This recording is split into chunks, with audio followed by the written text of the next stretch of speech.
آج سے 11 سال قبل جب یہ کتاب منظر عام پر آئی تو اس میں درج حقائق نے لوگوں کو حیران و پریشان کر دیا۔ لوگ سوچ بھی نہیں سکتے تھے کہ پاکستان کی سپریم کورٹ کا ایک چیف جسٹس جب ایک بہت بڑے کمیشن کا سربراہ بنتا ہے تو وہ بددیانتی کرتے ہوئے بانی پاکستان قائد اعظم محمد علی جناح رحمۃ اللہ علیہ کے 11 مئی 1947 کو رائٹرز کو دیے گئے ایک انٹرویو میں رد و بدل کر کے اسے اس طرح درج کرتا ہے کہ قائد اعظم کے افکار سیکولر نظر آئیں۔ یہ شخص پاکستان کا سب سے متنازع عدالتی سربراہ چیف جسٹس پاکستان محمد منیر ہے۔ یہ وہی شخص ہے جس نے پاکستان میں فوجی آمریت پر عدالتی مہر تصدیق ثبت کر کے راستہ دکھایا تھا۔ اس نے 7 اکتوبر 1958 کو سکندر مرزا کے مارشل لاء کے متعلق فیصلہ دیتے ہوئے لکھا تھا، اگر انقلاب کامیاب ہو جاتا ہے اور اس کے تحت برسر اقتدار آنے والے اشخاص آبادی کو نئی حکومت کے مطابق چلنے پر آمادہ کر لیتے ہیں تو انقلاب بوجہ خود قانون بنانے والی حقیقت بن جاتا ہے۔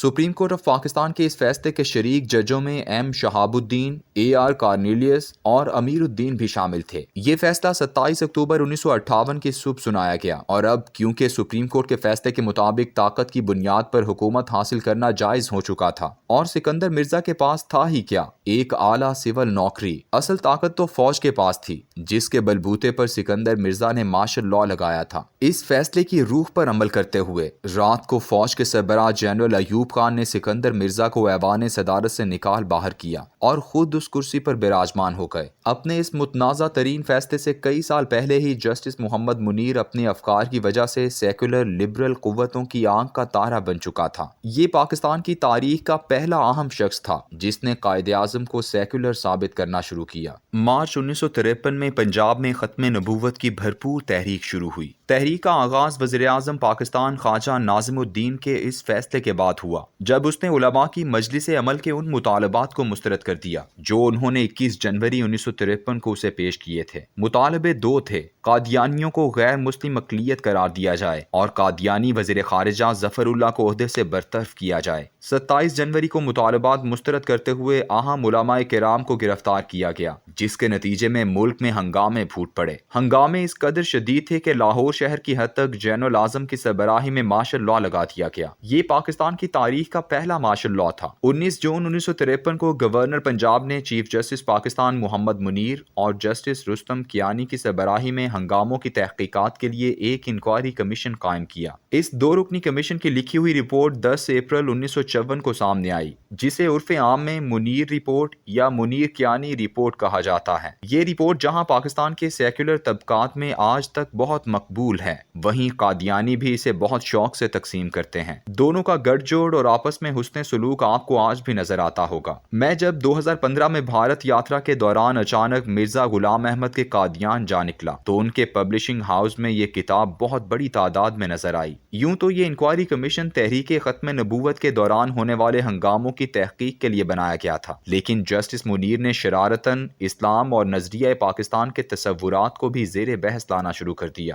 وہ اس بحث سے اپنے مذموم مقاصد کا حصول چاہتا تھا۔ نظریہ پاکستان اور تخلیق پاکستان کو اسلام سے علیحدہ ثابت کرنے کے لیے ضروری تھا کہ جھوٹ اور دھوکے بازی سے بانی پاکستان قائد اعظم کو بھی سیکولر ثابت کیا جائے۔ ایسا مواد قائد اعظم کے افکار و خیالات اور تقاریر میں تو کہیں ملتا نہیں تھا، اس لیے جسٹس محمد منیر اور اس کے ساتھی جسٹس رستم کیانی نے قائد اعظم کے رائٹرز کو دیے گئے انٹرویو میں رد و بدل کر کے اپنا مقصد پورا کیا۔ اس جھوٹ پر آج تک پردہ ہی پڑا رہتا اگر مشہور ناول نگار سید فضل احمد کریم فضلی کی صاحبزادی سلینا کریم اس پر تحقیق نہ کرتی۔ نوٹنگم برطانیہ کی رہنے والی اس عظیم خاتون نے رائٹرز کے دفاتر میں جا کر اصل ریکارڈ کو تلاش کیا اور اس بددیانتی کا پول کھولا۔ وہ کہتی ہیں کہ جسٹس منیر نے جب قائد اعظم کا فکرہ تبدیل کیا تو جیسے کوئی چور اپنا نشان چھوڑ جاتا ہے ویسے ہی اس سے انگریزی کی ایک ایسی غلطی ہو گئی جس سے مجھے شک گزرا کہ یہاں ضرور بددیانتی ہوئی ہے۔ سلینا کریم نے جب اصل فکروں اور جسٹس منیر کے بددیانتی والے فکروں کا موازنہ کیا تو جھوٹ سامنے آ گیا۔ قائد اعظم نے کہا تھا، "the government of Pakistan can only be